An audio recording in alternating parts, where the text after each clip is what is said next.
હનુમાન દાદા, બે આપણા દાદા અહીંયા જો. ઉઠ ગધેડા. દાદા દેખાય છે. હનુમાન દાદા. બે આપણા દાદા અહીંયા જો.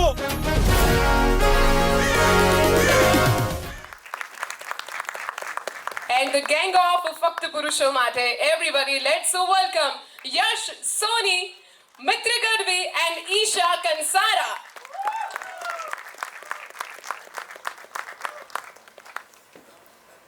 એકચ્યુઅલી જે સ્ટોરી મેં સાંભળી અને જે સ્ક્રિપ્ટ ફાઇનલ સાંભળી હતી એના પછી બધું પ્રેશર રિલીઝ થઈ ગયું હતું. બિકોઝ ફ્રેન્ચાઇઝી ફિલ્મ હોય એટલે એક લોકોની એક્સપેક્ટેશન બંધાયેલી છે.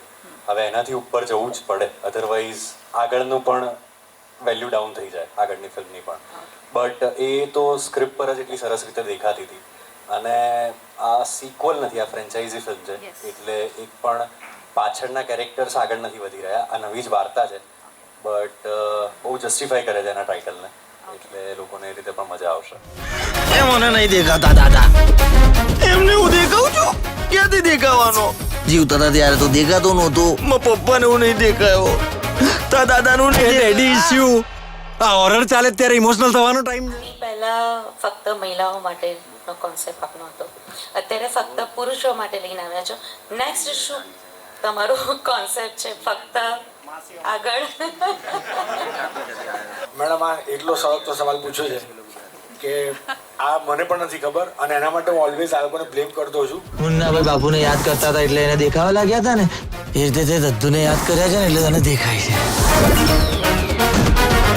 જેટલા મારા મિત્રો છે આ ફિલ્મમાં, એ એકચ્યુઅલી મને ભાઈબંધ જ ગણી છે. તો યસ, બટ ફક્ત મહિલાઓ માટેમાં પણ મહિલાઓની વાર્તા હતી અને ફક્ત પુરુષો માટેમાં પણ બંને જણાની વાર્તા છે. અને it's an honour, it's a pleasure to be on this team. 3 એકામાં પણ જોડે હતા. હિન્દી ફિલ્મ, બોલિવૂડ જેને આપણે કહીએ હિન્દી ફિલ્મ, હિન્દી ફિલ્મમાં અનફોર્ચ્યુનેટલી ઓરિજિનલ ફિલ્મ્સ આવતી નથી, બધી ઇન્સ્પાયર્ડ ફિલ્મ આવે છે.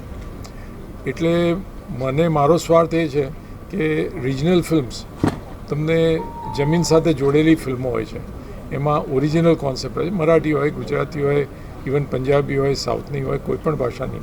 તો regional films are doing very well. હું આ ડોહાને કઈ યાદ બાદ નહીં કરતો.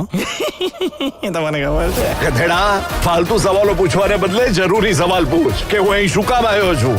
કેમ આવ્યો?